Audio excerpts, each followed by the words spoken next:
Mehed, kui naine ütleb, et kallis, me peame rääkima, kus ja missugune tunne sul kehas tekib.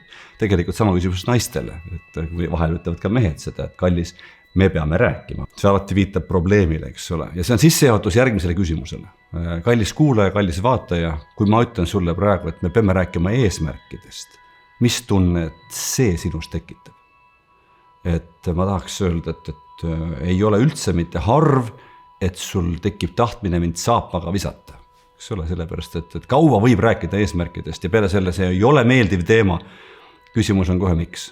Eks ole, et tänases videos on endiselt mu nimi Peep Vain, me oleme Muutuse kanalil ja tahan rääkida sellest, kuidas eesmärke mõelda enda jaoks positiivsemaks, kuidas eesmärgistamise tegevust mõelda enda jaoks normaalsemaks ja selliseks põnevamaks ja kasulikumaks ja toimivamaks, et siis kui keegi ütleb sulle, et kallis, me peame rääkima eesmärkidest, siis sa hüppad kohe triksis püsti, ütled muidugi, millistest eesmärkidest ja millal, eks ole, ja võtma asjal härjal sarvist kinni ja rääkima rõõmuga.